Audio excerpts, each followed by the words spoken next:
अज्ञानतिमिरान्धस्य ज्ञानाञ्जनशलाकया चक्षुरुन्मीलितं येन तस्मै श्रीगुरवे नमः। गुरवे गौरचन्द्राय राधिकाय तदालये कृष्णाय कृष्णभक्ताय तद्भक्ताय नमो नमः। वाञ्छाकल्पतरुभ्यश्च कृपा सिन्धुभ्यैव च पतितानां पावनेभ्यो वैष्णवेभ्यो नमो नमः। नमो महावदान्याय कृष्णप्रेमप्रदायते कृष्णाय कृष्णचैतन्यनाम्ने गौरत्विषे नमः। हे कृष्ण करुणा सिंधो दीनबंधो जगत्पते गोपेश गोपिकाकांत राधाकांत नमस्तुते। तप्त कांचन गौरांगी राधे वृंदावनेश्वरी वृषभानुसुते देवी प्रणमामि हरिप्रिये। वृंदायै तुलसीदेव्यै प्रियायै केशवस्य च कृष्णभक्तिप्रदे देवी सत्यवत्यै नमो नमः। श्रीकृष्ण चैतन्य प्रभु नित्यानंद श्री अद्वैत गदाधर शिवासादि गौर भक्तवृंद। हरे कृष्ण कृष्ण कृष्ण हरे हरे हरे राम राम राम हरे हरे। श्री जैव धर्म 25वां अध्याय प्रमेय के अंतर्गत नाम अपराध का विचार। इसमें हमने बताया था कि जो व्यक्ति नाम अपराधी होते हैं उनका अंतःकरण और व्यवहार सर्वथा दूषित होता है। वे बहिर्मुख होते हैं। साधु व्यक्ति, साधु वस्तु और सत्काल के प्रति उनकी स्वाभाविक रूप में रुचि ही नहीं होती। जैसे उदाहरण दिया था हिरण्यकश्यपु का, उसका पुत्र इतनी अच्छी अच्छी बातें कहता है, अगर थोड़ा भी उसके अंदर सद्बुद्धि होती तो जान लेता कि मेरा बालक इतना छोटा होने पर भी इतनी सुंदर सुंदर ज्ञान की बातें बोलता है जो बड़े बड़े ऋषि मुनियों को भी नहीं आती। इसमें विशेष बात क्या है? क्या हिरण्यकश्यपु को ये सारी बातें पता नहीं है क्या? उसको पता है। यही बताया कि जो व्यक्ति होता है उनका अंतःकरण और व्यवहार सर्वथा दूषित होता है। अंतःकरण दूषित होने का तात्पर्य क्या है कि ऊपर से तो कुछ बोल सकता है वो, लेकिन भीतर में कपट रहता है। उदाहरण के लिए, जब हिरण्यकश्यपु के भाई हिरण्याक्ष का वध हुआ, उस समय उसकी जो शव है, उसके शव पर उसके जो हिरण्याक्ष की पत्नी है, उसके पुत्र इत्यादि हैं, वो सब विलाप कर रहे थे। उस समय हिरण्यकश्यपु वहां पर आया और आकर के बड़े बड़े उपदेश दिए उसने। अरे तुम लोग इसके लिए शोक क्यों करते हो? ये तो मेरा भाई बड़ा वीर था, वीर गति को प्राप्त हुआ है, इसके लिए शोक करना उचित नहीं है। और वैसे भी जो इस जगत में कौन किसका संबंधी है? कोई किसी का संबंधी नहीं है। जैसे एक कुएं के पास में बहुत सारे लोग पानी भरने के लिए जाते हैं, वहां पर एकत्रित होते हैं और कुछ समय के बाद पानी भर के अलग अलग हो जाते हैं। जिस प्रकार से धूल के कण परस्पर हवा के द्वारा मिल जाते हैं और मिल करके फिर से थोड़ी देर बाद हवा के द्वारा ही वो अलग हो जाते हैं, उसी प्रकार से काल के द्वारा ही लोग परस्पर एक ही घर में, परिवार में मिलते हैं, और जब काल उनका समय फिर आता है बिछड़ने का तो वो सब अलग हो जाते हैं। तो इसके लिए शोक करने की क्या बात है? कितना सुंदर तत्व ज्ञान दे रहा है, जो बताया कि इसको पाने के लिए तो बड़े बड़े राजा लोग बड़ी बड़ी दूर पैदल चल करके ऋषि मुनियों के पास जाते थे। वो सारा का सारा ज्ञान हिरण्यकश्यपु दे रहा है अपने भाई की पत्नी और उनके पुत्रों को, और उसका प्रभाव भी हुआ कि उन्होंने फिर उसका अंतिम संस्कार कर दिया। किंतु अंतिम संस्कार करने के पश्चात में क्या हुआ हिरण्यकश्यपु ने असुरों को बुलाया और कहा कि देखो मैं तपस्या करने के लिए जा रहा हूँ और वरदान लेकर के लौटूंगा, तब इस विष्णु को देखूंगा। इसको कहते हैं कि जो अपराधी व्यक्ति होते हैं उनका अंतःकरण कपटता और इन सबसे भरा रहता है, अर्थात ऊपर से वो कुछ हो सकता है साधुता दिखाएं। यहाँ पर जो हिरण्यकश्यपु पहले दिखा रहा था वो साधुता ही तो है, साधु ही तो ऐसे प्रकार के ज्ञान की बातें करते हैं, किंतु वास्तव में उसके भीतर में क्या है, भयंकर कपट भरा हुआ है। इसी कारण से जो उसका साधु पुत्र है उसके प्रति उसकी प्रीति नहीं होती। जगत में कौन ऐसा व्यक्ति होगा जो इतना 5 वर्ष के बालक और इतना ज्ञानवान, इतना आचरणशील, भगवान का भक्त होकर भी जिसको प्रेम ना हो। किंतु इस प्रकार के लोगों की साधुओं के प्रति, साधु वस्तु के प्रति कोई भी प्रीति नहीं होती। दुर्योधन भी इसका दूसरा उदाहरण है। महाकपटी, महाधूर्त और उनके जो भाईगण हैं सारे पांडव लोग कितने बड़े साधु हैं कि कृष्ण सब समय उनके पीछे पीछे घूमते हैं। जहां पर वो रहते हैं वनवास में कृष्ण वहीं पर पहुंच जाते हैं, इतने बड़े साधु हैं। अरे साधु होने का फल क्या है? कृष्ण, वो कृष्ण तो उनके पीछे पीछे घूमते हैं। वो साधुओं में भी कितने बड़े शिरोमणि हैं, किंतु देखो जरा उसके प्रति भी उनकी प्रीति नहीं है, उनके प्रति भी दुर्योधन की प्रीति नहीं है। कहता है मैं इनको तो सुई के नोक के बराबर भूमि भी दे नहीं सकता बिना युद्ध के।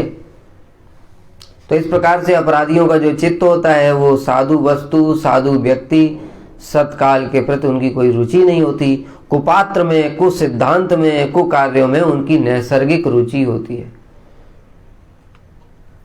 कितना भी ज्ञान क्यों ना हो, कुपात्र में, कुसिद्धांत में और कुकार्यों में। और यही कारण है कि जो कर्ण था देखने में लगता था बड़ा दानवीर है, बड़ा ज्ञानवान भी था, बड़ा वीर भी था, किंतु था कौन? पूर्व जन्म का असुर था वो, सहस्र कवच नाम का। इसलिए कितना भी ज्ञान अर्जन किया लेकिन साधुओं के विपरीत में। यद्यपि भीष्म पितामह और द्रोणाचार्य इत्यादि भी वो भी विपरीत में युद्ध कर रहे हैं, लेकिन उनके विपरीत में होने का उद्देश्य दूसरा है। उनको असाधु नहीं कह सकते। श्री भीष्म पितामह तो इसलिए युद्ध कर रहे हैं क्योंकि अगर वो युद्ध नहीं करेंगे तो युद्ध ही नहीं होगा। और वो भगवान की इच्छा को जानते हैं कि भगवान किस लिए जगत में आए हैं। कालो अस्मि लोक क्षय कृत प्रवृद्धो मय वैता निहता पूर्वे निमित्त मात्र भव सभ्य शासन। क्योंकि वो महाजन है, महाभागवत है, भगवान के हृदय की मन की बात को जानने वाले हैं, इसलिए वो जानते हैं भगवान लोगों का विनाश करने के लिए आए हैं और इन असुरों का, इन दुष्टों का विनाश करना अत्यंत अनिवार्य है, क्योंकि ये समझाने से सुधरने वाले नहीं हैं। और मैं मजबूर हूँ। मैं किस लिए मजबूर हूँ? क्योंकि मैंने अपने पिताजी को वचन दिया हुआ है कि जो इस राजगद्दी पर बैठेगा उसकी मैं रक्षा करूँगा। इसलिए मैं कुछ नहीं कर सकता, इनको दंड नहीं दे सकता, किंतु भगवान इन पांडवों के माध्यम से इनको दंड देना चाहते हैं। इसी कारण से पितामह युद्ध कर रहे हैं, भगवान की इच्छा को जानकर उनकी इच्छा ही पूरी कर रहे हैं। ये सेवा है। देखने में लग रहा है कि साधुओं के विपरीत में लड़ रहे हैं, किंतु होने पर भी ये सेवा हो रही है। द्रोणाचार्य का भी इसी प्रकार का है, किंतु जो बाकी लोग हैं उनका इस प्रकार का नहीं है। और बताया कर्ण तो आसुरी वृत्ति का ही व्यक्ति है, क्योंकि वो असुर था पूर्व जन्म में। इसलिए इनकी क्या होता है, कुकर्म में, कुछ कार्यों में, कुछ सिद्धांतों में नैसर्गिक रुचि होती है। इसी कारण से देखो, अगर कर्ण के वास्तव में अगर सही होता तो जिस समय द्रौपदी का चीरहरण हो रहा था उसने द्रौपदी के लिए बड़ी अपमानजनक बातें बोली थी। जो साधु लोग होते हैं वो ऐसा कार्य कभी नहीं करते। यहाँ तक कि जो दुर्योधन का अपना ही भाई है एक, वो उस सभा को छोड़ करके चला गया था। ये साधु का लक्षण, कि जहाँ पर साधुओं का अपमान हो रहा है, जहाँ पर उस सभा में साधु अगर किसी के अंदर किसी कारणवश अथवा किसी विवशता पूर्वक वो अगर उनका पक्ष नहीं ले सकता तो उस स्थान को परित्याग कर देगा। और उसने विरोध किया था, और इसी कारण से वो विरोध किया तो दुर्योधन और दुशासन इत्यादि वो उसके विरोधी हो गए। तो उसने वो सभा को छोड़कर ही पहले ही चला गया था कि मैं इस सभा में नहीं रह सकता जहाँ पर इस प्रकार से अपमान हो रहा है एक कुलवधू का। ये साधु का लक्षण। किंतु नामोच्चारण, निरंतर नामोच्चारण से उन्हें असत्संग और असत्कर्म के लिए समय नहीं मिलता। ये प्रश्न का उत्तर दे रहे थे कि हमको सब समय नाम उच्चारण क्यों करना चाहिए, क्योंकि जो नाम अपराधी व्यक्ति हैं वो भी अगर सब समय नाम करेंगे तो इस प्रकार से नाम अपराध के लिए और उल्टे पुल्टे कामों के लिए, कुसंग के लिए समय ही नहीं मिलेगा। तो उससे हम क्या करेंगे, उनसे बच जाएंगे। निरंतर नाम करेंगे तो अपराध खत्म हो जाएंगे, अपराध खत्म होने पर नामाभास होगा, नामाभास करते करते फिर शुद्ध नाम होगा। इसलिए निरंतर हरि नाम की व्यवस्था है। किस प्रश्न के उत्तर में बोला था कि अजामिल ने तो एक ही बार नाम से उसके पाप कट गए थे, तो फिर हमको निरंतर नाम करने की आवश्यकता क्यों है? इसके उत्तर में ये बात बता रहे थे, अगर हम निरंतर हरि नाम नहीं करेंगे, श्री जगन्नाथ दास बाबा जी महाराज ने बोला, एक मुहूर्त भी अगर हम भगवान का भजन नहीं करते तो माया उसी क्षण हमको पकड़ लेगी। और हम इस बात को साक्षात अनुभव भी करते हैं कि मठ में आने के पश्चात भी इतने समय तक, जिस समय हम लोग हरि नाम या कथा कीर्तन सेवा इत्यादि नहीं करते, खाली बैठते हैं, तो मन में पुरानी पुरानी बातें याद आ जाती। यही तो माया है, वो पुरानी बातें आते ही उसी बहाने से ही माया पकड़ती है। फिर उन चीज़ों में धीरे धीरे आसक्ति हो जाएगी। अगर फिर से भजन में मन नहीं लगाया तो उन्हीं पुरानी वस्तुओं में आसक्ति बढ़ती चली जाएगी और धीरे धीरे माया हमको यहाँ से खींच करके फिर से उसी नरक में, कुएं में डाल देगी। इसलिए निरंतर हरि नाम करना चाहिए। इस प्रकार से श्री विजय कुमार और विजय जो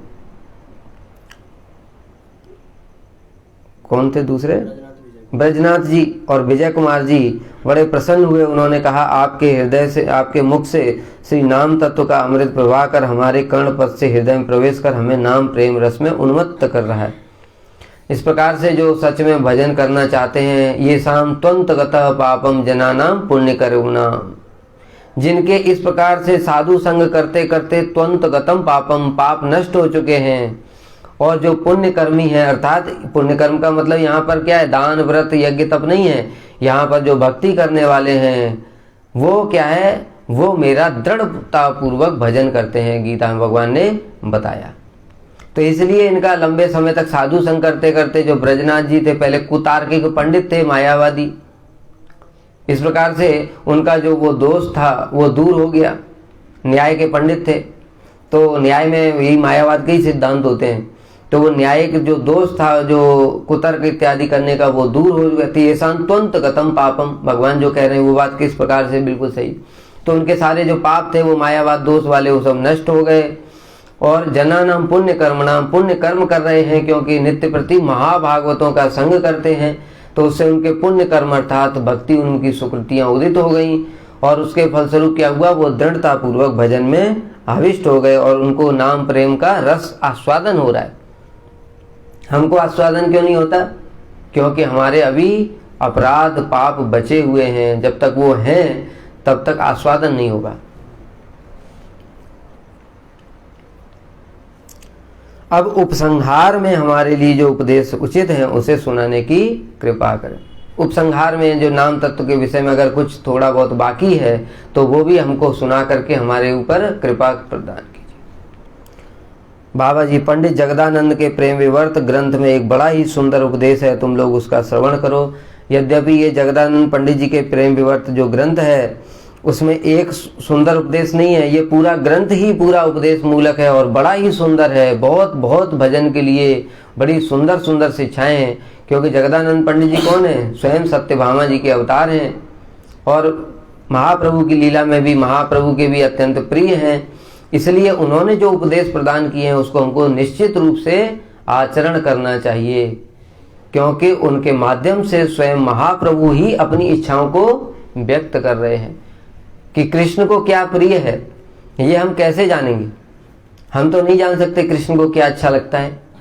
कौन जानते हैं? जो उनके निज जन हैं, जो उनके सब समय संग में रहते हैं, उनको पता है कृष्ण को क्या प्रिय है।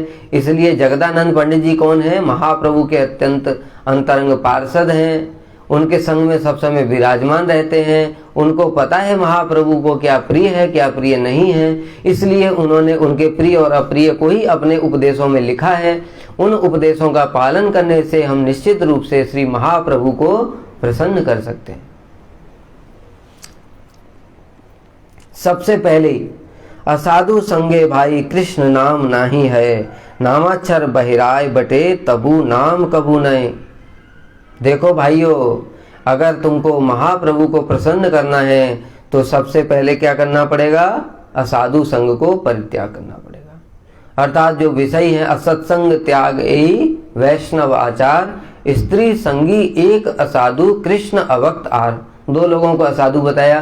पिछली कथा में भी हम लोगों ने इसको विस्तार से श्रवण किया था कि स्त्री संगी एक असाधु, जो स्त्री का संग करते हैं वो असाधु हैं, और कृष्ण अभक्त, जो कृष्ण के भक्त नहीं हैं, अन्य अन्य देवी देवताओं के भक्त हैं, अथवा मायावादी शून्यवादी, ये सब हैं, वो सब अभक्त हैं। इनका परित्याग करना पड़ेगा, इनके संग का। कृष्ण नाम नहीं है, क्योंकि इनका नाम करो, इनका संग करोगे और तुम हरि नाम भी करोगे तो वो तुम्हारा नाम नहीं होगा, नाम अक्षर होगा। इस बात को ही समझना बहुत महत्वपूर्ण है, क्योंकि देखने में हरे कृष्ण कृष्ण कृष्ण हरे हरे, हरे राम राम राम हरे हरे, ये अक्षर जो ये मंत्र है ये शब्द ब्रह्म है। शब्द ब्रह्म का तात्पर्य होता है स्वयं राधा कृष्ण का स्वरूप है। ये राधा कृष्ण ने ही अक्षर रूप में अवतार लिया है। वाच्यम वाचकम इति उदेति भवतो नाम स्वरूप द्वयम पूर्वस्मात् परमेव हंत करुणम तत्रापि जानीमहि, कि भगवान ने जगत के जीवों पर कृपा करने के लिए अपने दो अवतार धारण किए हैं, एक वाच्यम एक वाचकम। वाच्यम है श्री विग्रह और वाचकम है श्री नाम। तो कृष्ण ही स्वयं नाम रूप में अवतीर्ण हुए हैं, तो ये शब्द ब्रह्म है। किंतु शब्द ब्रह्म किसके लिए है, यह विचार मुख्य है। इसी तत्व ज्ञान के अभाव में ही हम लोग इनके प्रति संदेह उत्पन्न हो जाता है हमारा नाम के प्रति, महामंत्र के प्रति, कि अरे हम तो इतना कह रहे हैं शब्द ब्रह्म में तो प्रकट क्यों नहीं होते। इस प्रकार से बातें आती हैं, क्योंकि तुम्हारे लिए शब्द ब्रह्म नहीं है। जो इस प्रकार से असाधु संग करता है और मायावादियों का संग करता है, अपराध करता है, उसके लिए वही हरि नाम अक्षर हो जाता है। अच्छा अर्थात अ आ इ ई उ ऊ का खा गा घा अंगा चा छा जा जा यहाँ टाठा, जो तुमने वर्णमाला पढ़ी थी वो वर्णमाला में ही कृष्ण का है, री है, सा है और ना है। वो जो वर्णमाला तुमने पढ़ी थी जो छोटी क्लास में, क्लास 1-2 में, वो वर्णमाला के अक्षर तुम कर रहे हो। उनको बोलने से क्या होता है? इस जगत के किसी व्यक्ति का नाम ले लो, मान लो चिंटू पिंटू इत्यादि, उनको तुम जपते रहो, एक कल्प तक भी जपते रहो, तो क्या होगा? कुछ नहीं होने वाला है। देखो इसका सबसे बड़ा प्रमाण जो हमने अपने जीवन में साक्षात अनुभव किया है, इस बात को समझो। साक्षात अनुभूति की बात बता रहे हैं कि जैसे किसी व्यक्ति को भूत प्रेत इत्यादि पकड़ लेता है, हमने देखा साक्षात रूप में कि हम मंत्र जप रहे हैं, लेकिन हमारा मंत्र तो वो भूत को काम ही नहीं करता है, और वो भूत हमको उल्टा बोल रहा है कि अरे तेरे क्या जप रहा है तू। हमने कहा मंत्र जप रहे हैं, तुझे डर नहीं लगता है? कहता है मुझे डर नहीं लगता है। कुछ नहीं हो रहा है उसको, उसके सामने भी बोल रहे हैं कुछ नहीं हो रहा है उसको, क्योंकि हमारा मंत्र नहीं है, वो अक्षर है। किंतु वही मंत्र फिर एक दूसरा व्यक्ति आया जिसका वो मंत्र सिद्ध है, और बस उसने तो मंत्र भी जपा नहीं, जैसे ही भूत ने उसको दूर से देखा और भाग गया वो डर के मारे, क्योंकि उसको पता है इसने मंत्र सिद्ध कर रखा है। ये प्रमाण है। इस प्रमाण के आधार पर जो होते हैं ना, एक न्याय होता है। कौन सा? कि इस चीज को इंगित करके दूसरी चीज को बताने का, अरुंधति न्याय। कि वो एक पेड़ अरुंधति तारा जो होता है बड़ा सूक्ष्म होता है, उसको दिखाने के लिए दूसरे को दिखा करके तब उसको दिखाते हैं कि उससे दिखाई देगा। उसी प्रकार से इसको समझ सकते हो कि एक चीज को समझा करके दूसरी चीज समझ सकते हैं कि जो ये सामान्य चीज है, भूत प्रेत इत्यादि क्या है, 84 लाख योनियों में ही तो है। उल्टा वो क्या है? महाकष्टमय योनि है। ऐसा जो व्यक्ति है, जो जीव है, जो इतना कष्ट भोग रहा है, जिसको शरीर भी नहीं मिला, उसके अंदर भी इतनी शक्ति है कि वो हमारे मंत्रों से उसके ऊपर कोई प्रभाव ही नहीं पड़ रहा। तो सोचो भगवान के ऊपर क्या प्रभाव पड़ेगा जब हमारा मंत्र एक भूत को भी कुछ नहीं कर पा रहा है। क्यों? मंत्र है ही नहीं, वो तो अक्षर है। लेकिन जिस व्यक्ति ने वो मंत्र सिद्ध किया हुआ है, जैसे उसने एक बार मारा और भूत तो तड़पने लगता है, कहता है मुझे छोड़ दो, मैं भाग जाऊंगा, चला जाऊंगा। वही तो मंत्र है। उसी प्रकार से जो हमारे गुरुवर्ग हैं, जिनका शुद्ध नाम है, उनके लिए तो वो नाम ब्रह्म है, शब्द ब्रह्म है, अक्षर ब्रह्म है। किंतु जो अपराधी हैं उनके लिए क्या हो गया? वो सामान्य हो गया, वो वर्णमाला का अक्षर रह गया, इसलिए हमारे ऊपर काम नहीं करता है। और हम सोचते हैं अरे पता नहीं गुरु जी का भी कुछ है कि नहीं है, दर्शन होंगे कि नहीं होंगे, उनको भी होते हैं कि नहीं होते हैं, ऐसे ही कहते रहते हैं। इस प्रकार से उल्टा संदेह उत्पन्न हो जाता है, क्योंकि हमको नहीं हो रहा है। इसलिए ये उदाहरण दिया कि देखो एक ही चीज है, एक ही मंत्र है, लेकिन किसके लिए तो वो शब्द ब्रह्म होगा और किसके लिए वो शब्द सामान्य हो जाएगा, इस बात को जिसने विचार नहीं किया वो अपराध करेगा। और इसको समझना बड़ा मुश्किल है, क्योंकि इस प्रकार की अनुभूति तभी हो पाएगी जब ऐसे वैष्णवों का संग करोगे जिनके शब्द ब्रह्म है, वो जिनको उस नाम तत्व की अनुभूति है, वो जब करेंगे बोलेंगे तो उसका प्रभाव दिखाई देगा।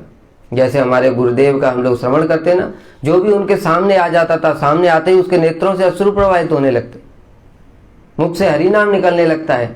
जो नाम नहीं करता उसकी भी नाम करने की इच्छा हो जाती है। ये किसका प्रभाव है? शब्द ब्रह्म का प्रभाव है, क्योंकि वो सब समय शब्द ब्रह्म का उच्चारण करते हैं। श्री हरिदास ठाकुर के सामने वैश्या आई और वो वैश्या 3 दिन के अंदर ही क्या हो गया, उसके हृदय में शब्द ब्रह्म के प्रभाव से उसका चित्त शुद्ध हो गया। इसलिए हमारा शब्द ब्रह्म नहीं हो रहा है, शब्द सामान्य हो रहा है, क्योंकि हमारे अपराध और अनर्थ बहुत अधिक हैं। धीरे धीरे जब वो अपराध और अनर्थ दूर होंगे तब हमारा भी शब्द ब्रह्म होगा, और जब शब्द ब्रह्म होगा तब हम इसका प्रभाव देखेंगे। चित्त शांत हो जाएगा, चित्त शुद्ध हो जाएगा, मन स्थिर हो जाएगा और भगवान संबंधी अनुभूतियां होने लग जाएंगी। तो इसलिए इन लोगों का कृष्ण नाम नहीं हो रहा है, केवल नाम अक्षर ही हो रहा है। वो ऊपर से दिखा रहे हैं, इसलिए मायावादी लोग होते हैं, इनका नाम नहीं हो रहा है। कोई इनको देखते हुए जब करते हुए बड़ा महाराज 24 घंटे नाम करते हैं। अरे 24 घंटे नाम नहीं, नाम अपराध करते हैं वो। इसलिए बाह्य चीजों को नहीं देखना चाहिए। तत्व सिद्धांत इसलिए जानना अत्यंत परम आवश्यक है। ये भी देखना पड़ेगा कि कौन व्यक्ति नाम अक्षर जप रहा है और कौन व्यक्ति नाम ब्रह्म जप रहा है। कबू नामाभास है सदा नाम अपराध, ए सब जाने वे भाई कृष्ण भक्तिर बात। देखो भाइयों, अगर असाधु संग करोगे, स्त्री संगी का संग करोगे और कृष्ण के भक्तों का संग करोगे तो क्या होगा? नाम अपराधी होगा। लेकिन वैसे क्या होगा, कभी कभी नामाभास हो सकता है और सब समय नाम अपराधी होना है। इसलिए ये सुनो भाई, ये सब क्या है? कृष्ण भक्ति में बाधा है, इनको त्याग करना ही पड़ेगा।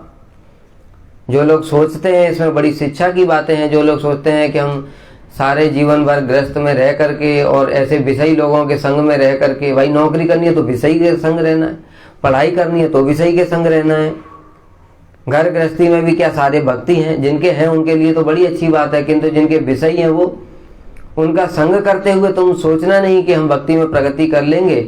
इसलिए प्रार्थना करना पड़ेगा हमको बार बार कि इन विषयी लोगों का संग कब त्याग करें, कब हमारे लिए भगवान ऐसी व्यवस्था करेंगे। इस प्रकार से हृदय में प्रायश्चित पश्चाताप होना चाहिए कि मैंने कैसे अपराध किए हैं जो मुझे ऐसे विषयी लोगों का, असाधुओं का संग मिला है, जिसके कारण मैं भक्ति में प्रगति भी नहीं कर पा रहा हूं, उल्टा मेरा क्या हो रहा है? अपराध ही हो रहा है। इस प्रकार से सब समय प्रार्थना करनी चाहिए, तब कृष्ण व्यवस्था करेंगे, जैसे श्री रघुनाथ दास गोस्वामी के लिए व्यवस्था की थी। इसलिए श्री रघुनाथ दास गोस्वामी का चरित्र हमारे लिए एक अत्यंत महत्वपूर्ण शिक्षाजनक है। उस प्रकार से करना ही पड़ेगा। घर में रह करके, विषयी लोगों के बीच में रह करके भजन नहीं कर सकते। या तो जो महाजन है, जैसे विभीषण जैसे हैं, तो फिर अलग ही बात है, किंतु बद्ध जीव नहीं कर सकता। यदि करिबे कृष्ण नाम साधु संग कर, भुक्ति मुक्ति सिद्धि वांछा दूरे परिहर। अब यहां पर विशेष बात बता रहे हैं कि अगर तुमको कृष्ण नाम करना है वास्तव में तो एक उपाय है। पहला उपाय क्या? असाधु संग को त्याग करो। दूसरा उपाय क्या? साधु संग करना पड़ेगा, क्योंकि साधु संग में क्या होगा? भुक्ति मुक्ति सिद्धि वांछा दूरे। जो अनंत जन्मों से जीव इस जगत में आया ही क्यों? भोग की इच्छा के कारण। तो इसलिए उसके अंदर अनंत इच्छाएं हैं, भुक्ति की कामना, मुक्ति की कामना, सिद्धि की कामना। ये 3 मुख्य कामनाओं के अंदर ही सारी कामनाएं आ जाती हैं। मुख्य रूप में क्या है? भोग। भोग क्या है? 14 लोकों में जितने प्रकार के भोग हैं वो सारे आ गए। मुक्ति की कामना क्या हो गई? कि मोक्ष, यहाँ से जो दुख से दूर होना चाहते हैं किंतु भगवान की सेवा नहीं करना चाहते, तो मोक्ष में आ गया। और सिद्धि की कामना, अष्ट सिद्धियां इत्यादि मिल जाएं और मेरा क्या हो? ऐश्वर्य हो, प्रतिष्ठा हो, लोग पूजे मेरे को। इन तीनों की कामनाओं के अंदर ही बाकी सारी कामनाएं आ गई। इसलिए ये जो 3 कामनाओं को दूर करना चाहते हो तभी हरि नाम कर सकते हो। और कामनाएं दूर कैसे होंगी? जब तुम साधु संग करोगे। साधु संग के अतिरिक्त और कोई भी उपाय नहीं। कैसे साधु? जिनके अंदर में कोई भी इस प्रकार की कामना वासना नहीं है। इसलिए सारे शास्त्रों ने सब प्रकार से, आदि से, मध्य से और अंत से साधु संग की महिमा को ही कीर्तन किया है। इसलिए सनातन गोस्वामी पाद जी ने बृहद भागवतामृत में 10 पेज की टीका लिखी है साधु संग के ऊपर। कितने विशेष बात है, कितना गुरुत्व उन्होंने दिया है साधु संग के ऊपर। 10 पेज की टीका लिखी है और उसमें सारे प्रमाणों को दिया है। भागवत इत्यादि में शतांग प्रसंगान्मम वीर संविदो भवंत हृत्कर्ण रसायना कथा तज्जोषणात् आसु अपवर्ग वर्तमनि श्रद्धा रति भक्तिर अनुक्रमिष्यति। कि साधु संग में क्या होता है, साधु संग में कैसे भुक्ति मुक्ति की सिद्धि की वांछा दूर हो जाती है। क्योंकि गीता में भगवान ने बताया है क्या, रस वर्जम रसोप्यस्य परम दृष्ट्वा निवर्तते विषया विनिवर्तनते निराहारस देना। कि देखो भाई, अगर तुम सोच रहे हो कि मैं विषयों को त्याग कर दूंगा तो तुम त्याग तो कर सकते हो, यानी कि अपनी इंद्रियों को कंट्रोल करके हिमालय में चले गए, वहां पर कुछ है ही नहीं विषय भोग करने के लिए। किंतु मन से क्या होगा? विषयों का चिंतन बना रहेगा, क्योंकि मन तो अपने आप में सोचे जा रहा है। तुमने इंद्रियों को ही तो रोका है, मन को कैसे रोकोगे? उसका तो काम ही है चिंतन करना, मनन। जो मनन करता है वही मन है, उसका स्वभाव ही वही है, तो स्वभाव का अपना आचरण करेगा। किंतु एक तरीका है, रस वर्जम रसोप्यस्य परम दृष्ट्वा निवर्तते। अगर तुम उसको उत्तम रस की अनुभूति करा दो इन इंद्रियों को और मन को भी, तो फिर क्या होगा? ये स्वाभाविक रूप से निम्न रस की ओर नहीं जाएगा। यही एकमात्र उपाय है। इसलिए साधु संग में क्या होता है कि वीरवती भगवान की कथाएं होती हैं और उन कथाओं को जब हम लोग सुनते हैं और जब देखते हैं कि अरे, जिनके लिए ब्रह्मा, शिव, नारद और लोकपाल, दिक्पाल सब जिनके दर्शन करने के लिए भी व्याकुल हैं, परंतु दर्शन ही नहीं होते, वो भगवान भक्तों के पीछे पीछे कैसे घूम रहे हैं। ये उत्तम रस जब इस प्रकार से सुनते हैं तब मन में लोभ जागृत हो जाता है उत्तम रस के लिए, कि हम भी क्या ऐसे बन सकते हैं।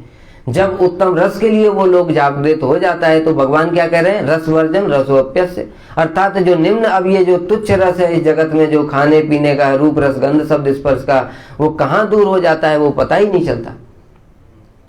इसलिए वो कहाँ होगा? साधु संग में। जब साधु संग में इस प्रकार की बातें सुनेंगे तब तो होगा। अब विषयी लोगों के बीच में रहेंगे तो कहाँ से होगा? वो तो एक से एक नए नए विषय की महिमा का गान करेंगे। अरे, तुमने ये वाला कपड़ा पहना है, ये वाला, ये ब्रांड का पहनो, ये अच्छा होता है। ये यहाँ पे इस रेस्टोरेंट में तुम खाते हो, अरे ये वाले रेस्टोरेंट में जाओ, इसमें और अच्छा मिलता है। रूप रस गंध शब्द स्पर्श, जो 5 प्रकार के विषय के वैरायटी बता बता करके किसी और ब्राह्मण के कर्मकांडी के पास पहुंच गए तो कह रहे अरे ये क्या है यहाँ, रूप रस गंध शब्द स्पर्श क्या है, यहाँ तो कुछ भी नहीं है, देखो स्वर्ग में इतना बढ़िया मिलता है।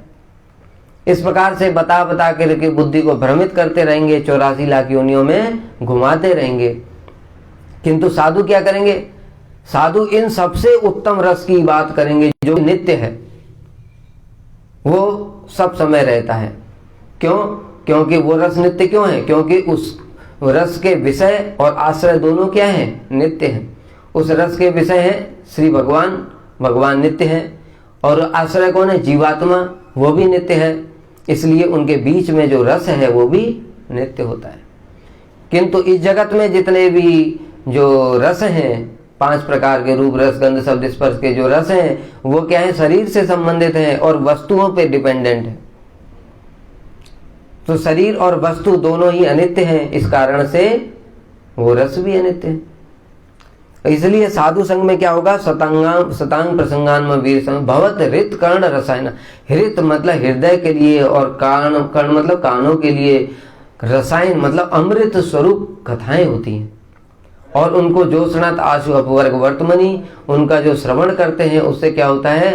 पहले श्रद्धा उत्पन्न होती है साधु में, शास्त्र में, भगवान में, फिर धीरे धीरे रति होती है और फिर प्रेम उत्पन्न हो जाता है। इसी प्रकार से माता देवहूति भगवान कपिल देव को कह रही हैं कि हे भगवान, जो व्यक्ति अनजाने में भी अगर असाधुओं का संग कर लेता है तो वो जो असाधुओं का संग है वो उसके बंधन का कारण बन जाता है। असाधुओं का संग अनजाने में भी करने पर क्या होता है, वो इस संसार में बंधन का कारण बन जाता है। उसी प्रकार से अगर अनजाने में कोई साधु संग कर लेता है तो वो क्या हो जाता है, वो मोक्ष का कारण हो जाता है। इतनी साधु संग की महिमा है। उदाहरण दिया अभी हमने, जो अभी जो हीराबाई वैश्या का उदाहरण दिया, वो तो साधु संग करने गई थी क्या? हरिदास ठाकुर का सत्संग करने गई थी, वहां पर हरि कथा सुनने गई थी। प्रभु जी थोड़ा मुझे हरि कथा सुना दीजिए, मुझे अपने मुख से शुद्ध हरि नाम सुना दीजिए, मानसिक वार्षिक उपांशु 1-1 लाख, ऐसे गई थी क्या?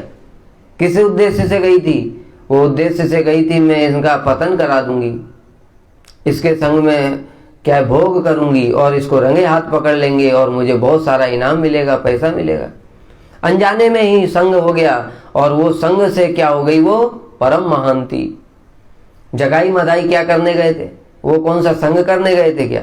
खुद नित्यानंद प्रभु की कृपा से वो क्या बन गए, परम वैष्णव बन गए। ऐसे वैष्णव बन गए कि अब हम लोग जितने भी तब से चले आ रहे हैं, जो साधु लोग हैं, वो उनके दर्शन करने, उनके प्रणाम करने के लिए जाते हैं। ये साधु संग का फल है। कैसी कैसी महिमा शास्त्र में साधुओं की बताई है, उसके बाद भी लोगों की साधु संग में रुचि नहीं है। ये क्या, इससे बढ़कर के दुर्दैवम ईदृशम इहाजनी नानुराग, जो श्री शिक्षाष्टक में बताया, इसके अतिरिक्त और कुछ नहीं। महादुर्दैव है, महादुर्भाग्य है कि ऐसे साधु संग में भी रुचि नहीं होती।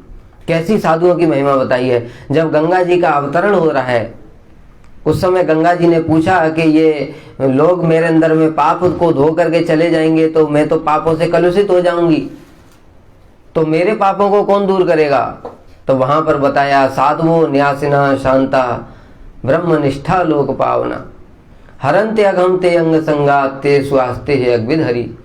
कि जो साधु लोग हैं, शांत निष्ठा भगवत परायण जो साधु हैं, हरंते अघम ते, वो तुम्हारे पापों को भी हर लेंगे। कैसे हरेंगे? ते अंग संगात, जब वो तुम्हारे जल में स्नान करेंगे तो क्या होगा, वो तुम्हारे पापों को भी नष्ट कर देंगे। ऐसी ऐसी साधुओं की महिमा बताई है। तीर्थी कुर्वन्ति तीर्थानी, जो शास्त्र में बताया, ये मिथ्या नहीं बताया, ये गंगा अवतरण में यही प्रसंग है कि जो साधु लोग तीर्थों को भी तीर्थ स्वरूप करते हैं। गंगा जी क्या है, पतित पावनी है, लेकिन उनमें भी जो पाप इत्यादि आ जाते हैं। यद्यपि यहाँ विशेष विचार है कि गंगा जी कोई साधारण नहीं, चरणामृत है भगवान का, उनमें कोई पाप नहीं होता है, उनको पाप स्पर्श नहीं करता, किंतु फिर भी उससे भी अधिक साधुओं की महिमा है। इस बात को दिखाने के लिए इस प्रकार की बात कही गई, नहीं तो अपराध हो जाएगा। क्या गंगा जी को कलमश स्पर्श कर सकता है? नहीं कर सकता। किंतु उसके बाद भी साधुओं की महिमा कितनी है, अर्थात भगवान का जो हम चरणामृत पान कर रहे हैं उससे भी अधिक साधु की संग की महिमा है। क्योंकि चरणामृत तुमको तुम्हारे प्रश्नों के उत्तर नहीं देंगे, देंगे चरणामृत पान करके सारे प्रश्नों के उत्तर हृदय में आ जाएंगे। श्रील गुरुदेव इस बात को कहते थे। एक व्यक्ति चला गया गोवर्धन में भजन करने के लिए। गुरुदेव ने कहा, गिरिराज जी पूछते हैं तुमसे माला किया कि नहीं? गिरिराज जी तुम्हारे प्रश्नों के उत्तर देते हैं? सोते रहते हो तो गिरिराज जी जगाते हैं क्या? तो इसलिए साधुओं की महिमा है। और तो और बताया क्या कि श्री बृहद भागवतामृत में ही एक प्रसंग में बताया गया है कि जो साधु लोग होते हैं वो लोग कैसे हैं कि उनको तो गंगा जी में, जैसे कि ये वर्णन आया कि गंगा जी का जब स्पर्श करेंगे तो गंगा जी पवित्र हो जाएंगे, उनके पाप कलमश इत्यादि दूर हो जाएंगे। तो क्या साधुओं को वहां पर जा करके गंगा जी का स्पर्श करना पड़ेगा? तीर्थी कुर्वन्ति तीर्थानी ते अंग संगात, जो भगवान कह रहे हैं कि तुम्हारा जब अंग संग होगा, अर्थात उसमें स्नान करेंगे तो पवित्र हो जाओगी तुम। तो वहां बृहद भागवत में श्री सनातन गोसाई पाद जी कह रहे हैं कि ना, ये भी ठीक नहीं है। साधु तो स्मरण कर लेंगे तो उसी से ही गंगा जी पवित्र हो जाएंगी, उनको पवित्र करने के लिए अंग संग करने की भी आवश्यकता नहीं है। ऐसी साधुओं की महिमा है। और भगवान ने स्वयं ही अंत में बोल दिया। अच्छा, ऐसी महिमा क्यों है, ऐसी महिमा कैसे है, कोई पूछ सकता है? तो उसका उत्तर भगवान ने स्पष्ट रूप से ही दे दिया कि अरे भाई, इसलिए ऐसी महिमा है क्योंकि मैं ही तो साधु के रूप में हूं। मैं स्वयं ही तो साधु के रूप में प्रकट होकर के जगत को शिक्षा देता हूँ, कृपा करता हूँ। क्या बताया? गुरु क्या है? आचार्य माम विजानियात न अवमानित करचित न मर्त बुद्ध्यासु। ये सर्वदेवमय गुरु भगवान तो कह रहे हैं ये बात। अरे आचार्य को मेरा स्वरूप जानो। तो आचार्य कौन है? जो हमारे लिए गुरु है, दूसरे के लिए वही साधु हैं। तो वही तो कृष्ण ही तो साधु के रूप में आए हैं जगत में। तो क्या कृष्ण के लिए यह असंभव है कि वो किसी चीज का स्मरण करें और वो पवित्र ना हो? क्या कृष्ण के लिए असंभव है? वो तो वहां बैठ करके इस अनंत कोटि ब्रह्मांडों को पवित्र कर सकते हैं। वो जिसको बड़े बड़े असुरों को मारते हैं तो उनके स्पर्श मात्र से ही पवित्र हो जाते हैं वो सारे। तो भगवान के लिए क्या असंभव है? इसलिए वही भगवान ही तो उनके हृदय में साक्षात रूप में विराजमान है। वो भगवान ही साधु के रूप में हमारे ऊपर कृपा करने के लिए आए हैं। तो फिर इसमें संदेह किस बात का? हमको तो विश्वास ही नहीं होता इन बातों में। किंतु जब साधु संग करेंगे, ये तत्व ज्ञान को समझेंगे कि अरे कृष्ण ही तो साधु के रूप में आए हैं आश्रय जाति बन करके, तब हमको कोई विश्वास होगा, अविश्वास नहीं होगा। और तब हमको श्रद्धा होगी। जब श्रद्धा होगी तभी हृदय में श्रद्धा के कारण ही फिर भक्ति और आगे बढ़ेंगे। इसलिए साधु संग करना चाहिए। दश अपराध त्यज मान अपमान अनासक्ते विषय भुंज आर लह कृष्णा। क्या बता रहे हैं? 10 अपराध, जो नाम अपराध पहले ही जा चुके हैं, उन नाम अपराधों को त्याग करो, मान अपमान को छोड़ दो, अनासक्त होकर के क्या करो? भोग करो। अर्थात युक्त वैराग्य की शिक्षा दी। अनासक्त से विषयान यथा अहम उपयुंजता निर्बंध कृष्ण संबंधे युक्तम वैराग्यम उच्यते। कि अनासक्त से विषयान, विषयों में आसक्ति नहीं रखना। किंतु कैसे वो करना है कि जीवन यापन के लिए मुझे कपड़ा चाहिए तो उतना पहनूंगा, अपने शरीर को चलाने के लिए मुझे भोजन इत्यादि चाहिए तो उतना खाऊंगा। लेकिन खाने में आसक्ति, ये खा लूं वो खा लूं, जीवा को लालसा इत्यादि नहीं होना चाहिए। यथा रम उपयुंजता निर्बंधा कृष्ण संबंधी जानकर, अर्थात ये कृष्ण का प्रसाद है, ये शरीर कृष्ण का है, इसकी रक्षा करना कर्तव्य है। इसलिए मुझे कपड़ा पहनना पड़ेगा, घर में रहना पड़ेगा, दवाई भी लेनी पड़ेगी। इस प्रकार से भाव करते हुए 10 नाम अपराधों को त्याग करके, मान अपमान को छोड़ करके कृष्ण का नाम लो। कृष्ण भक्ति अनुकूल सब करह स्वीकार, कृष्ण भक्ति प्रतिकूल सब करह परिहार। श्री उपदेशामृत में श्री रूप गोस्वामी पाद जी ने बताया अनुकूल से क्या? प्रातिकूल से विवर्जन नहीं, ये हाँ ये भी है। अनुकूल संकल्प प्रातिकूल से विवर्जनम रक्षिष्यति इति विश्वासो गोप्तृत्व वर्णम तथा आत्मनिक्षेप कार्पण्य षड्विधा शरणागति। और जो श्री रूप गोस्वामी पाद ने बताया कि 6 चीज कौन सी ग्रहण करनी है, 6 कौन सी नहीं ग्रहण करनी है।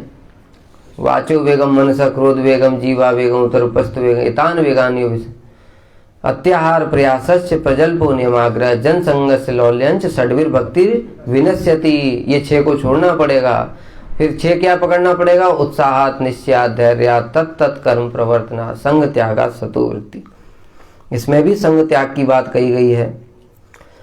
तो इस प्रकार से कृष्ण भक्ति के अनुकूल जितनी भी वस्तुएं हैं उनको ग्रहण करना पड़ेगा, और कृष्ण भक्ति के प्रतिकूल जो वस्तु है उन्हें त्याग करना पड़ेगा।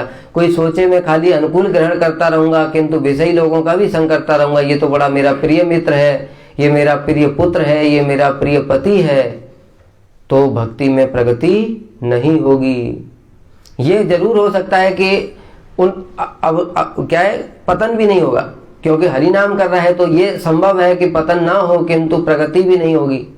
दोनों कार्य एक साथ करने ही पड़ेंगे। मीराबाई ने स्वयं ये आचरण करके दिखाया।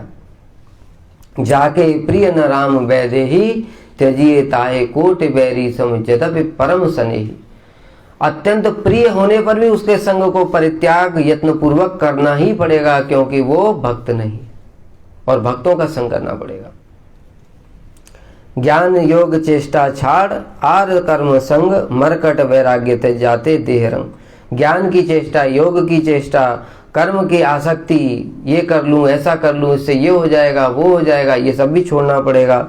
मरकट वैराग्य भी छोड़ना पड़ेगा। मरकट वैराग्य क्या होता है? बंदर के समान जो होता है। प्रापंचिकतया बुद्धिया हरि संबंधित वस्तुन मुमुक्षुभि परित्यागो वैराग्यम फल्गु कथ्यते। ये वैराग्य इत्यादि हम लोग पीछे के अध्यायों में कई बता चुके हैं, इसलिए इसको दोबारा नहीं लेंगे। कृष्ण आमार पाले रक्षे जान सर्वकाल, आत्मनिवेदन दैन्य घुचाओ जंजाल। जो अभी हमने बताया शरणागति के 6 लक्षण होते हैं। आनुकूल्य से संकल्प, ये पहले ऊपर गया। प्रातिकूल्य से विवर्जन, अर्थात प्रतिकूल को त्याग करना पड़ेगा। रक्षिष्यति इति विश्वासो, कृष्ण ही रक्षा करने वाले हैं, कृष्ण ही पालन करने वाले हैं। देखो ये विशेष बात है भक्तों के लिए भी और गृहस्थों के लिए भी, सब समय याद रखना। अब कभी कभी क्या होता है, मठ में ही होता है, जैसे सभी बद्ध जीव हैं, यहाँ पर राजनीति इत्यादि भी हो जाती है, कभी हमारा मन भी खराब हो जाता है, तो उस समय हम सोचते हैं कि जा करके फिर से मैं गृहस्थ जीवन करूंगा, विवाह इत्यादि करके भजन कर लूंगा, कौन मेरा बुढ़ापे में देखभाल करेगा। इस प्रकार से मन में कभी नहीं आना चाहिए। क्यों? रक्षिष्यति इति विश्वासो, हम दूसरे को उपदेश देते हैं किंतु मन में खुद श्रद्धा नहीं है। हमसे ऐसे कई सारे जो लोग हैं, जो त्यागी हैं, वो इस प्रकार की बातें कहते हैं, इसलिए हम इस बात को बोल रहे हैं। अरे तुमको कृष्ण पर विश्वास नहीं है तो दूसरों को तो प्रचार करते टाइम तुम खूब बोलते हो रक्षिष्यति इति विश्वासो गोप्तृत्व वर्णन, तथा तुमको तो खुद ही विश्वास नहीं है। अरे हम सब समय भजन ही करेंगे, मठ में अगर हमको निकाल दिया गया तो भी क्या है, यद्यपि कोई निकालता नहीं कभी किसी भजन करने वाले व्यक्ति को, किंतु बाई चांस अगर निकाल भी दिया गया तो भी क्या है, रक्षा कौन कर रहा था? अब तक कृष्ण कर रहे थे। जन्म किसने दिया? कृष्ण ने दिया। आगे कौन संभालेगा? कृष्ण संभालेंगे। श्रील भक्ति विज्ञान भारती गोस्वामी महाराज, उन्होंने अपने आचरण के द्वारा कितना सुंदर उदाहरण प्रस्तुत किया। जब उन्होंने मठ को छोड़ा, कितनी उम्र थी उनकी? लगभग 87-88 साल की उम्र थी। इतने बुढ़ापे में, इतनी अधिक उम्र में कोई बताओ कहीं जाना चाहता है क्या? ऊपर से इतना बताया कि वो तो यद्यपि अस्वस्थ लीला कर रहे हैं, लेकिन जागतिक दृष्टिकोण से शिक्षा देने के लिए क्या दिखा रहे हैं कि रोग भी है, व्याधि भी है, कहाँ रहूंगा, कहाँ जाऊंगा, इस प्रकार की मन में 100 चिंताएं रहती हैं। लेकिन उन्होंने बोल दिया एक बात ही बस, कि कृष्ण जहां पर रखेंगे वहां रहेंगे। अगर कृष्ण ने मेरी मृत्यु एक पेड़ के नीचे लिखी है तो तुम क्या रोक लोगे? किस प्रकार से उन्होंने, महाजनों ने जो आचरण करके दिखाया, हमको शिक्षा दे करके गए। किस लिए? खाली बोलने के लिए। दूसरों को बोलेंगे पर हम नहीं पालन करेंगे। इसलिए ब्रह्मचारियों के मन में कभी भी इसी प्रकार का, कुछ इस प्रकार का भाव कभी उत्पन्न ही नहीं होना चाहिए। मैं कहाँ जाऊंगा, कहाँ भजन। बहुत सारे लोग देखा है मैंने ब्रह्मचारी, इस बात से बहुत अधिक वो सोचते हैं कि अरे पता नहीं भविष्य में क्या होगा। होगा क्या? क्या होगा? कृष्ण ने जन्म दिया, कृष्ण पाल रहे हैं, कृष्ण भी आगे जो जैसा रखेंगे वैसा ही रखेंगे। मारे कृष्ण राके के, राके कृष्ण मारे के। अरे कृष्ण तो पांडवों की रक्षा कर रहे थे कि गांडीव रक्षा कर रहा था? बताओ जरा। गांडीव के अंदर शक्ति है रक्षा करने की? भीष्म के बाणों से कौन रक्षा कर सकता है? अर्जुन का जो रथ था वो तो जल करके पहले दिन ही भस्म हो गया था। रक्षा कौन कर रहे थे? कृष्ण कर रहे थे। 18 दिन के बाद में जब युद्ध समाप्त हुआ, कृष्ण अर्जुन को लेकर के गए और कहा, पार्थ तुम रथ से उतरो। अर्जुन ने बोला, प्रभु रोज तो पहले आप उतरते हैं। कहते मेरी बात मानो। उन्होंने कहा ठीक है उतर जाता हूं। उतरे। कृष्ण भी जैसे ही उतरे, वो रथ साथ की साथ में विस्फोट हुआ, जल करके भस्म। अर्जुन ने पूछा, प्रभु ये क्या हुआ? कहते हैं कि भीष्म के बाणों से तो पहले दिन ही जल गया था, ये तो मैंने संभाल करके रखा हुआ था अपने योग बल से। तुम क्या सोचते हो अर्जुन गांडीव रक्षा कर रहा है क्या तुम्हारी? गांडीव तो अर्जुन की खुद रक्षा नहीं कर सकते, अर्जुन दूसरे की रक्षा क्या करेंगे? गांडीव से तो अपनी रक्षा भी नहीं कर सकते। गांडीव तो वो उठा भी नहीं पाए, कृष्ण की इच्छा नहीं है तो। इसलिए सब समय ये बिल्कुल हृदय में दृढ़ता रहनी चाहिए। रक्षिष्यति इति विश्वासो, गुरु जी पाल रहे हैं, गुरु जी रक्षा कर रहे हैं, कृष्ण रक्षा कर रहे हैं, कृष्ण पाल रहे हैं। कोई व्यक्ति पालता है क्या हमको? तो इस प्रकार से भाव होना चाहिए मन में। और आत्मनिवेदन दैन्य घुचाओ जंजाल। आत्मनिवेदन, कृष्ण के प्रति शरणागत हो। व्यक्तियों का मुख देखने से क्या फायदा? अरे तुम संसार में जाओगे, लोग किसी के आश्रय में तो रहोगे। कोई अगर किसी ने गारंटी ले ली, मान लो आ जाओ प्रभु जी आप मेरे घर में आ जाओ, बहुत से लोग ऐसा भी करते, मेरे घर में आ जाओ मैं आपको संभाल लूंगा। वो करोड़पति हैं, उनके यहाँ पर चले गए, वो मर गए तो उनको कौन संभाल रहा है? उनके धन को कौन संभाल रहा है? कृष्ण संभाल रहे हैं सबको। इसलिए सब समय आत्मनिवेदन और दीनता कि प्रभु मेरे अंदर बल नहीं। इस प्रकार से कितना सुंदर भागवत में आया है। अरे क्या चीराण किम पति न संति, क्या मार्गों में क्या फटे हुए कपड़े नहीं मिलते जो तुम कपड़ों के लिए घूम रहे हो इधर उधर।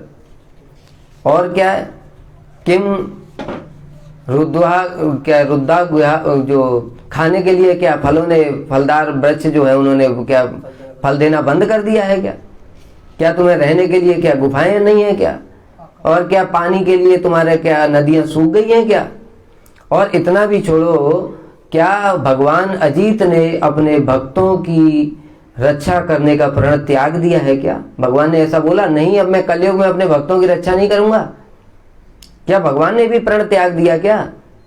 तो इसलिए तुम कस्मात भजंत कवयो धन दुर्मदान धन। अरे पंडित से पंडित लोग भी शास्त्र का ज्ञान लेकर भी फिर इस प्रकार से धन के अंधे व्यक्तियों के क्यों भजन करते हैं, अर्थात उनकी चापलूसी क्यों करते हो? ये हमको संभाल लेंगे, ये हमको पैसा देंगे, यहाँ मठ से निकाल दिया तो इसके पास चले जाएंगे। कस्मात भजंत कवयो धन दुर्मदान धन। क्यों इस प्रकार से धन के लोभी अंधे व्यक्तियों के पीछे पीछे घूमते हो, तुम चापलूसी करते हो? भगवान पे भरोसा करो। ये बात मैं नहीं कह रहा हूं, ये बात यहां पर कह रहे हैं सारी बातें। साधु पावा कष्ट बड़ जीवेर जानिया, साधु भक्त रूपे कृष्ण आइला न दिया। अरे देखो तो सही, जो अभी मैंने बताया कि कृष्ण स्वयं ही कह रहे हैं कि और क्या बोलूं, मैं तो खुद ही साधु के रूप में हूं। तो आश्रय जाति तो साधु है ही हैं, लेकिन जब कृष्ण ने देखा कि अरे ये जीव तो बड़ा कष्ट पा रहे हैं, उनके कष्टों को देख करके कृष्ण से रहा नहीं गया, वो खुद ही साधु बनकर ही आ गए, विषय जाति होकर भी साधु हो गए। और उन्होंने संन्यास लेकर के महाप्रभु के रूप में जगत के जीवों का कल्याण किया। कितनी कितनी सुंदर सुंदर शिक्षाएं अपने परिकरों के माध्यम से उदाहरण के दी। गौरा पद आश्रय करह बुद्धिमान, गौरा बई साधु कुरु केवा आछे जान। गौर महाप्रभु के चरणों का आश्रय करो, और जो बुद्धिमान व्यक्ति है वो इसी प्रकार से करेगा कि वो महाप्रभु के चरणों का आश्रय लेगा, किसी व्यक्ति के नहीं। वैरागी भाई ग्राम्य कथा ना सुनिबे काने, ग्राम्य वार्ता ना कहिबे जमे मिलबे आने। अरे भाइयों, जब आपस में मिलते हो तो कपड़े लत्ते, मोबाइल, लैपटॉप, कंप्यूटर, इन सब की बातें मत करो। क्या करो? कृष्ण की बातें करो, महाप्रभु की बातें करो, रूप शिक्षा, सनातन शिक्षा, गुरुदेव की उपदेशावली, ये सब के चर्चा करो। व्यर्थ की बातें मत करो, उनसे कुछ लाभ नहीं होगा। सपने ना कर भाई स्त्री संभाषण, गृह स्त्री छाड़िया भाई हासिया छवन। अरे भाई, अरे तू स्त्री को छोड़ करके तो घर में यहाँ पर आया, जंगल में, वन में, मठ में आया, और फिर यहाँ पर फिर से स्त्री से संग करता है, स्त्री से बातें करता है। ऐसा मत करना, क्योंकि महाप्रभु को ये बिल्कुल भी प्रिय नहीं है। यदि चाह पणे राखते गौरांगेर सने, छोटा हरिदासेर कथा थाके जेन मने। अगर तुमको मन में महाप्रभु के प्रति प्रीति रखनी है और चाहते हो कि तुम महाप्रभु के प्रीति के पात्र बने रहो, तो हरिदास, छोटा हरिदास की कथा को सब समय याद रखना। क्या हुआ था छोटा हरिदास? श्री भगवान आचार्य ने छोटा हरिदास को भेजा भिक्षा के लिए। कहाँ पर? श्री माधवी देवी के यहाँ पर। जो महाप्रभु ने बताया कि जो 3.5 अंतरंग जन हैं जो कृष्ण लीला में, श्री रामानंद राय, श्री स्वरूप दामोदर, श्री सिकी माइती, श्री माधवी देवी, उनमें माधवी देवी का नाम है। वो महाभागवत हैं, उम्र भी उनकी काफी वृद्ध है, लेकिन वो उनसे चावल लेकर के आए और महाप्रभु ने पूछा ये छोटे छोटे सुंदर सुंदर चावल कहाँ से लाए? तो कहा माधवी देवी से लाए। तो उन्होंने कहा कौन लाया? कहा छोटा हरिदास लाया। महाप्रभु तुरंत आए, गोविंद प्रभु को आते ही बोला इस हरिदास को भीतर मत आने देना, मेरा दर्शन नहीं करने देना, इसको प्रवेश नहीं। जब गोविंद ने इनको रोक दिया तो 3 दिन तक उन्होंने उपवास किया। सारे भक्तों ने प्रभु से प्रार्थना की, लेकिन प्रभु ने कहा नहीं, अगर तुम लोग मुझे ज्यादा करोगे तो तुम लोग यहाँ पर रहो, मैं चला जाता हूँ। तो उन्होंने हरिदास को समझाया बुझाया। 1 वर्ष तक इस प्रकार छोटा हरिदास ने देखा महाप्रभु, किंतु प्रसन्न हुए ही नहीं।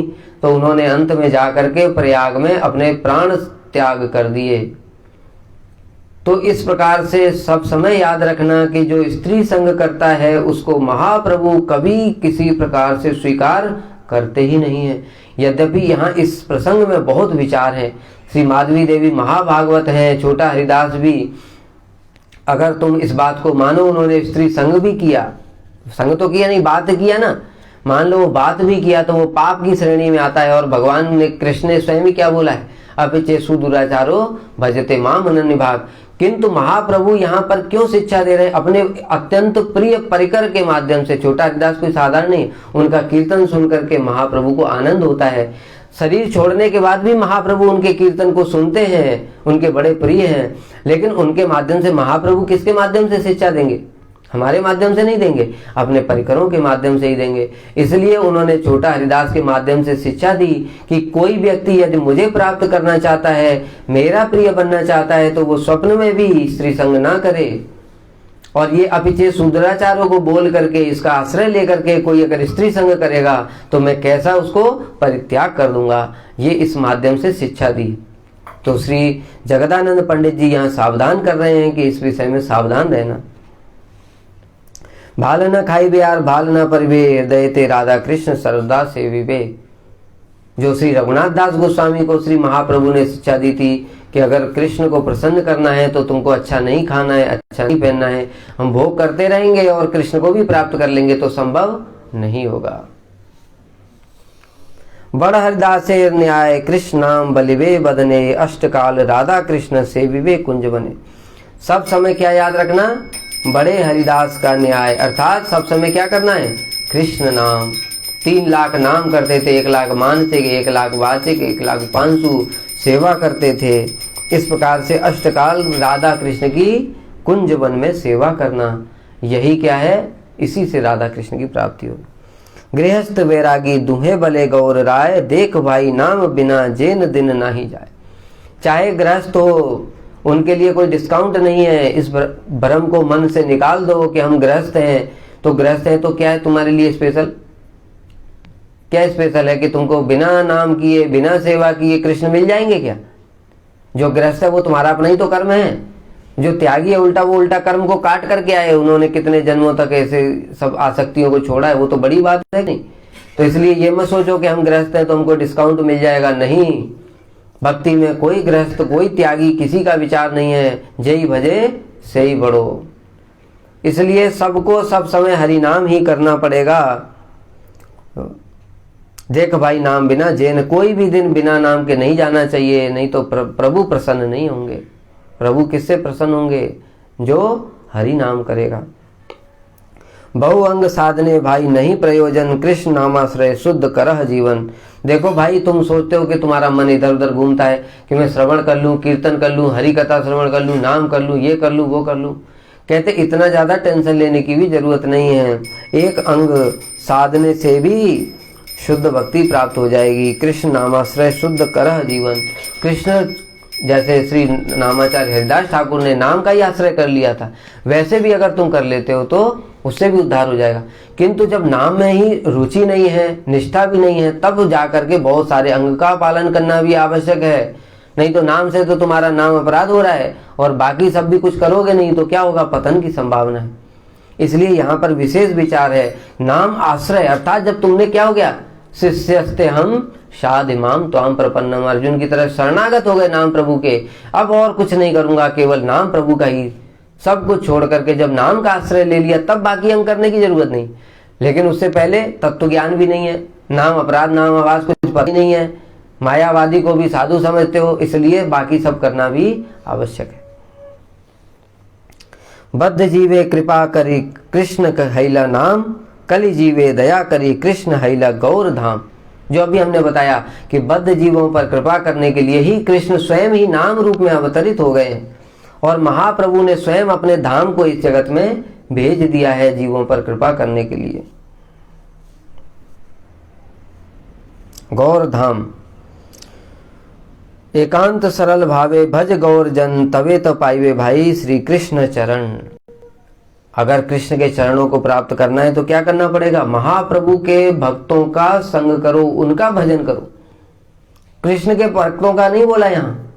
क्यों नहीं बोला? क्योंकि जो कृष्ण के भक्त हैं वो सारे के सारे सिद्ध हैं, लेकिन महाप्रभु के जो भक्त हैं उन्होंने साधकोचित जीवन दिखाया। जैसे रूप गोस्वामी, सनातन गोस्वामी, रघुनाथ दास गोस्वामी, श्रील प्रभुपाद, श्रील गुरुदेव, जितने भी महाप्रभु के पार्षद हैं वो स्वयं भजन कर करके दिखा रहे हैं। और तो छोड़ो, इनके जो सबके प्रभु हैं कृष्ण स्वयं ही, वो स्वयं ही तो चैतन्य महाप्रभु के रूप में क्या कर रहे हैं? भजन करके दिखा रहे हैं। इसलिए हमारे लिए कृष्ण तो क्या लीला करते रहते हैं, वो थोड़ी भजन करते हैं तो कृष्ण ही गौर है। किंतु विशेष बात है हमारे लिए क्या प्रयोजन है, हमारे लिए प्रयोजन ही महाप्रभु हैं, क्योंकि उन्होंने साधकोचित आचरण करके दिखाया।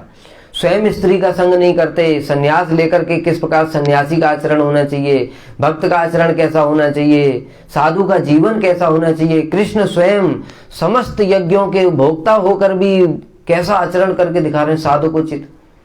इसलिए उनके चरणों का आश्रय लो। सदा तुम सेवस्य प्रभु दैत सामंतम अतुलम। सब समय प्रभु के जो सामंत है, कौन प्रभु मतलब महाप्रभु के जो सामंत हैं, उनकी सेवा करो। उससे क्या होगा, कृष्ण प्रेम प्राप्त होगा। गौर जन संग कर गौरांग बलिया, हरे कृष्ण नाम बल नाचिया नाचिया। महाप्रभु के भक्तों का संग करो और महाप्रभु का नाम लेकर के कीर्तन करो, नाचते नाचते हरे कृष्ण महामंत्र का जप करो। अचिरे पाइबे भाई नाम प्रेम धन, जहाँ बिलाइते प्रभु नदे ए आगमन। और इस प्रकार से अगर तुम आचरण करोगे तो शीघ्र ही तुमको क्या होगा, नाम प्रेम धन प्राप्त हो जाएगा। कौन सा शब्द, ब्रह्म जिसको बोला, जिससे प्रेम प्राप्त होता है वो प्राप्त हो जाएगा। और क्या होगा, जिसको देने के लिए स्वयं महाप्रभु स्वयं कृष्ण ही जगत में नदिया में अवतरित हुए, वो प्राप्त हो जाएगा। इस प्रकार वृद्ध बाबा जी के मुख से श्री जगदानंद द्वारा रचित प्रेम विवर्त सुनकर विजय और ब्रजनाथ महाप्रेम में विभोर होकर के व्याकुल हो गए। बाबा जी बहुत देर तक अचेतन प्राय रहने के पश्चात विजय और ब्रजनाथ के गले को अपने दोनों हाथ से पकड़कर रोते रोते निम्नलिखित कीर्तन गाने लगे। अब उन्होंने जो कीर्तन गाया, अब फिर इसकी हम व्याख्या और नहीं करेंगे। इसके साथ ही हमारा यहाँ पर अध्याय समाप्त हो गया। वांछा कल्पतरुभ्यश्च कृपा सिंधुभ्यैव च पतितानां पावनेभ्यो वैष्णवेभ्यो नमो नमः।